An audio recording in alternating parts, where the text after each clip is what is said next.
par là. Il m'attend.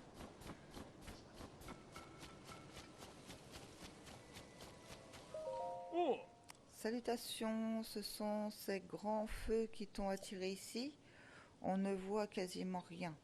Avec la tempête de neige, avec ces grands feux, au moins le refuge est bien repérable. On brûle le bois sans compter pour que tout le monde puisse le voir, même depuis le ciel. Après, je me vante de mes grands feux, mais on peut aussi très bien se repérer avec la tour de reconnaissance. Ah, elle est là. Certes, elle permet pas de se réchauffer comme un grand feu, mais niveau taille et visibilité, on fait pas mieux. Oh! Les Iliens ont bien du mérite d'avoir bâti ce truc pareil. Ok. Le chalet de la chaîne des bras. On a découvert cet étrange objet au pied de la chaîne des bras. Leur forme est bien singulière. Tu ne trouves pas? Je les ai inspectés sous toutes les coutures, mais j'ignore toujours à quoi ils servent et de quels matériaux ils sont faits. En tout cas, ils ont l'air de couper. Il y a de quoi se faire mal si on les manipule sans précaution. Enfin, je ne sais pas ce que je pourrais en faire, alors si tu les veux, ils sont à toi. C'est quoi? Ah, c'est des cornes, ok. Merci. Bon, descendre. Ça, je veux bien aussi. Je ne pense pas qu'il y ait quelque chose là-haut, mais bon. On va voir quand même. Non. Ah, peut-être sur l'autre toit, non?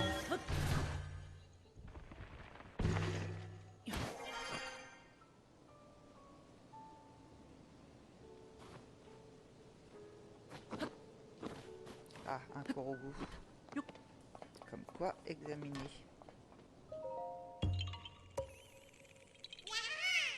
Tu m'as trouvé, tu m'as trouvé. 51. À la revoyure.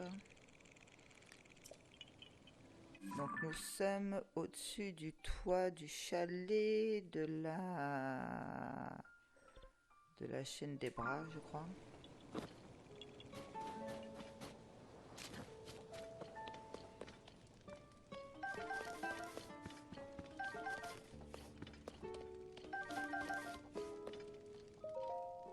Ah, Je fais de mon mieux pour nourrir les équipes de ravitaillement et d'investigation. C'est assez difficile de trouver des ingrédients par cette tempête, mais je m'en sors avec un peu d'inventivité. Et les plats ont différents effets selon les ingrédients utilisés. Par exemple, si tu mets des piments dans un plat, ils te réchaufferont et te protégeront contre le froid. Nous en avons peu, mais si tu peux prendre ceux que tu trouves ici. Sans entraide, nous ne nous en sortirons, alors c'est maintenant ou jamais. Merci, je les avais déjà pris. Oh! Link, tu es sain et sauf? On m'avait raconté que tu avais disparu et j'ai craint pour ta vie. Que t'est-il arrivé? Ah. C'est donc la princesse Zelda que tu cherches. Je regrette, mais je n'ai pas la moindre information à son sujet. Et je dois t'avouer que nos propres problèmes mobilisent toutes nos ressources pour le moment. Le village entier cherche des vives pour que nous ne mourions pas de faim avant d'avoir découvert l'origine de la tempête. Et comme un malheur n'arrive jamais seul, des monstres volants nous attaquent de plus en plus souvent. Nous y pouvons rien. Pour l'instant, nous manquons de piaf et de temps pour les éradiquer. J'en suis vraiment désolée, mais je ne suis pas en mesure de t'aider. Oh, mais attends, peut-être que Babil pourrait être utile. Babil? Ça te surprend, n'est-ce pas? Oui, c'est bien naturel. Ce n'était encore qu'un oisillon la dernière fois que tu l'as vu, mais ses talents n'ont fait que grandir depuis. Ils volent mieux que la plupart des adultes et ils sillonnent la tempête en repérage en ce moment même. Oh, Si tu voyais sa technique pour générer des bourrasques, elle est étonnante et aucun de nous n'est capable de l'imiter. Théba n'a pas la louange facile avec lui, mais il se rend bien compte que son fils possède un talent rare. Le petit en est un peu trop conscient d'ailleurs, mais ça lui passera peut-être. En tout cas, tu devrais aller le retrouver. Il est parti chercher des vives avec Jippa et Solilei. Ils se sont rendus dans la grotte du pic du Sud Ebra au nord-est d'ici. Elle se trouve de l'autre côté de la paroi rocheuse en face de nous. On y grimpe en suivant le chemin de montagne. Il devrait y avoir un grand feu pour en marquer l'entrée. ah, Si tu comptes aller retrouver Babil, tu pourras te repérer au grand feu qui marque l'entrée de la grotte. Très bien. Lire les documents sur l'Arche céleste. Lire. Sa légende. Un jour, le vent cessa complètement de souffler au village. Le temps ne changeait plus au gré des saisons et les terres se mirent à dépérir. Désespérés, les villageois n'avaient d'autre recours que la prière qu'il adressait aux cieux. C'est alors qu'il aperçut quelqu'un transpercer les nuages gris stagnants et chuter rapidement vers eux. Page suivante. Persuadés que seul un être extraordinaire pouvait tomber du ciel, les villageois le considèrent comme un dieu. Jour après jour, les dieux se tenaient sur une colline, rêvant de retourner chez lui, sur son île dans les cieux. Mettant leurs soucis de côté, les villageois décidèrent de mettre leurs ailes au service du dieu. Pourtant, personne ne savait à quelle distance se trouvait le foyer du dieu. Chacun leur tour, ils s'envolaient, se croyant à même de ramener le dieu chez lui. Mais leurs ailes n'y suffisaient pas. Page suivante. Voyant ceci, le dieu dit au vénérable qu'il pourrait rentrer chez lui si les piafs rassemblaient certains matériaux. Les villageois s'empressèrent donc de les récolter. Devant l'amoncellement de matériaux rassemblés, le dieu les remercia humainement. Page suivante. Il infusa tous les matériaux d'un étrange pouvoir et plusieurs bateaux furent ainsi assemblés. Peu rassurés, les piafs embarquèrent les bateaux, se mirent alors à flotter doucement dans les airs. Sous les ordres du dieu, les bateaux prirent de plus en plus d'altitude jusqu'à transpercer les nuages. Les piaves eurent alors le souffle coupé parce qu'ils s'étendaient devant eux, des îles célestes flottant dans le ciel azuré. Les dieux étaient arrivés en sa demeure, les villageois chantèrent leur joie, puis quittèrent le dieu à contre-cœur. Page suivante. Un jour le vent revint au village, émerveillés, les piafs se mirent alors à regarder le ciel. Quelque chose y flottait, il s'agissait d'un gigantesque vaisseau envoyé par le dieu pour les remercier. Les rames sur ses côtés battaient silencieusement le ciel tel des ailes. Page suivante. Alors que le vent soufflait à nouveau, le ciel se dégagea et les fleurs finissent par s'épanouir de plus belle. Ebra était sauvé. Le dieu avait donné aux villageois la bénédiction du vent. L'arche qui se comportait comme un oiseau et avait sauvé les villageois du cataclysme furent nommés l'arche céleste. Ainsi s'avère s'achève la légende de l'Arche céleste, qui a sauvé le village il y a bien longtemps. Un jour, le vent revient au village émerveillé. Les piafs se mirent alors à regarder le ciel. Quelque chose y flottait. Il s'agissait d'un gigantesque vaisseau envoyé par les dieux pour leur... Ah bah non, là je relis la même page suivante. Arrêtez de lire. Ok, bon, c'est la même chose que il nous a raconté la dernière fois, l'autre. On va aller vers la tour. Excusez-moi.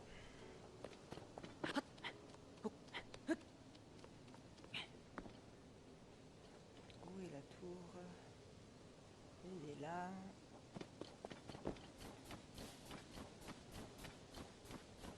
La grotte va peut-être nous amener à la tour. C'est peut-être pour ça qu'il nous dit d'aller à la grotte.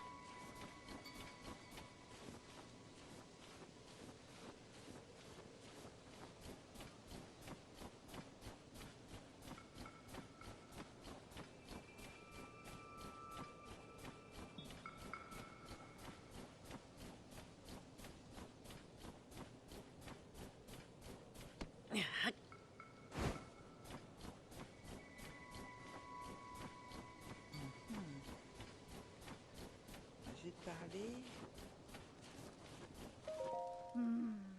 Si on m'avait dit que le ciel nous bombarderait de la sorte, mais que se passe-t-il donc là-haut? Un alien, en ces lieux. Voilà qui est pour le moins inattendu. Qu'est-ce qui t'a pris de te rendre en montagne au beau milieu d'une tempête pareille?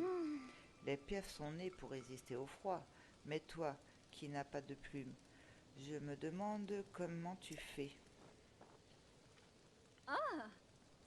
Suis cette pente et tu apercevras la grotte de pic du sud des bras. Mes amis sont partis y chercher des vivres. On peut y trouver des poissons et des champis, l'humeau. C'est vraiment précieux par cette tempête. Ils ont allumé un grand feu à l'entrée de la grotte pour qu'on puisse les repérer. Si le froid te mord tellement que tu commences à geler, essaie d'aller là-bas pour te réchauffer. Très bien, mais moi je veux aller là-bas pour le moment.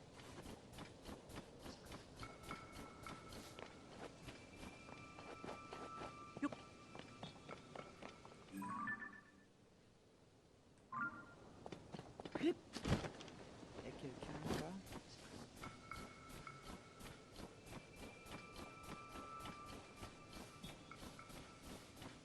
L'entrée de la grotte. Ah, décidément, j'ai vraiment pas de chance. Quel est ton problème? Regarde, tu vois là? Il y a là-dedans des vives que je n'avais pas encore récupérées, tu vois. Si j'avais de la fleur bombe qu'on trouve dans les grottes, je pourrais faire exploser la caillasse qui bloque l'entrée. Si j'avais su, j'en aurais cueilli quand je rassemblais des vives. Bon, je laisse tomber pour aujourd'hui, je crois que ça vaut mieux en fin de compte. Ok. Allez, je te l'ouvre ta grotte.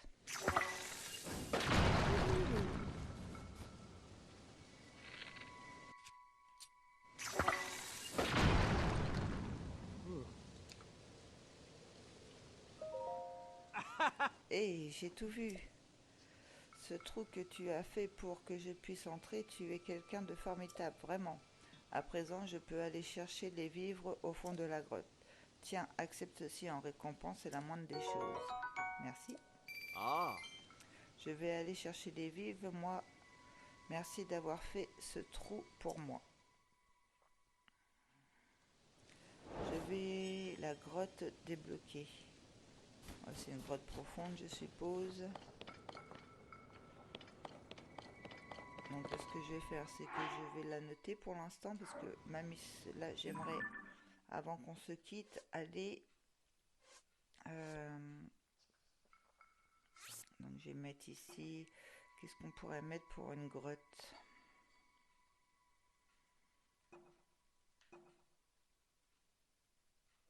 Ça c'est un peu bête. On va mettre un cœur. Un temps pour une cœur pour une grotte. Allez.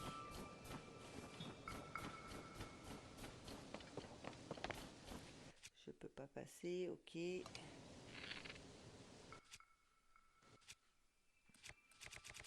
Est-ce qu'il m'en reste? Oui, ici.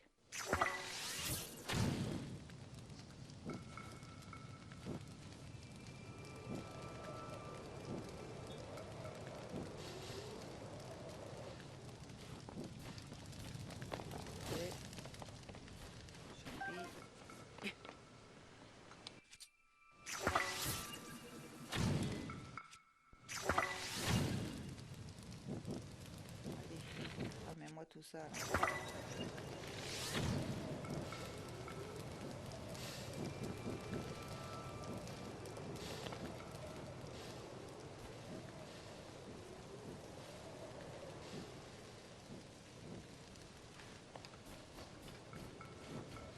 Regardez s'il n'y a pas quelque chose là. Non, mais au moins je peux accéder à la tour. Comme ça on va faire la tour avant de se quitter. Ah non, je peux pas encore y accéder.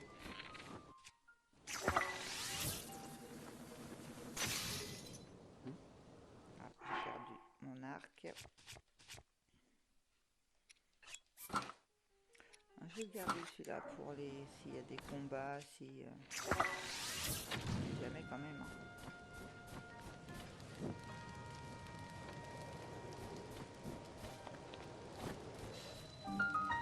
La tour du col de Terrel.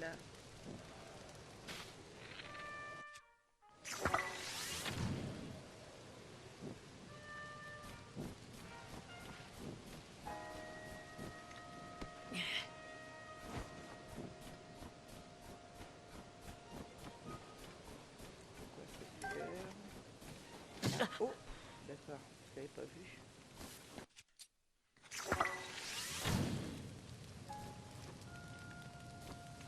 C'est passé là, mais bon, je l'ai pas vu non plus.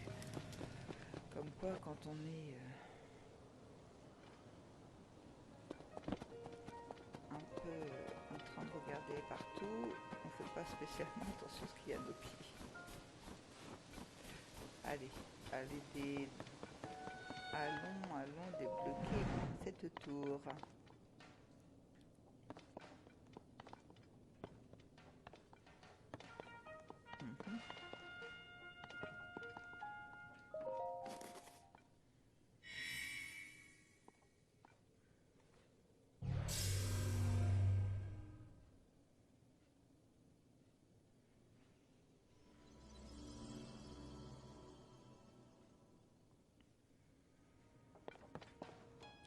Je sais pas si vous avez vu, mais on a vu l'oiseau qui parle avec un sanctuaire.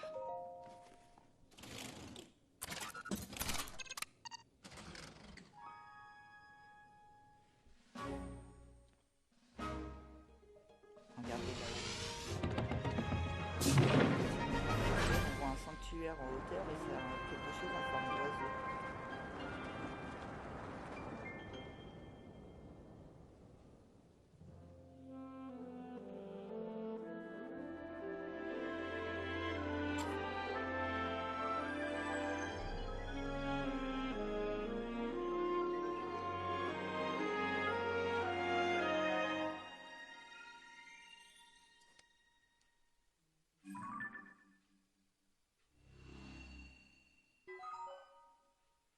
Carte de la surface mise à jour. Carte du ciel mise à jour.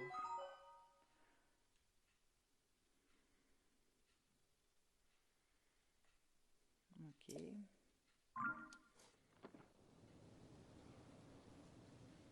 Je suis sûre que du ciel on voit plus de choses.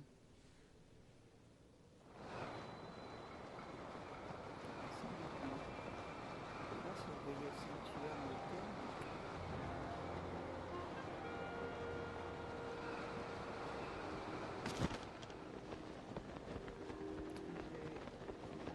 Ici.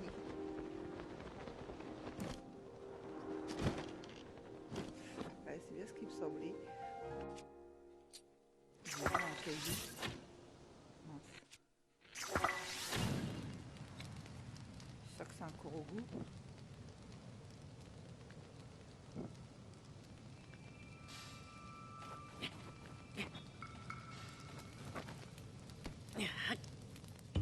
Eh oui. Tu m'as trouvé, tu m'as trouvé. Et de 52, la voyure. Donc on se trouve en haut, juste en face le col de Terrel. Donc la carte s'est découverte ici, ok. Et là ils nous disent d'aller à la grotte. Donc ça sera notre prochaine mission. Il faudra qu'on aille visiter cette grotte là. Et ensuite le retrouver à l'autre grotte.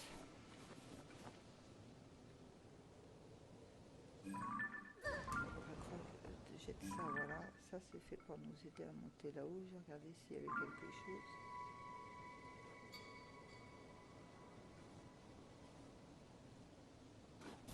Très bien, direction.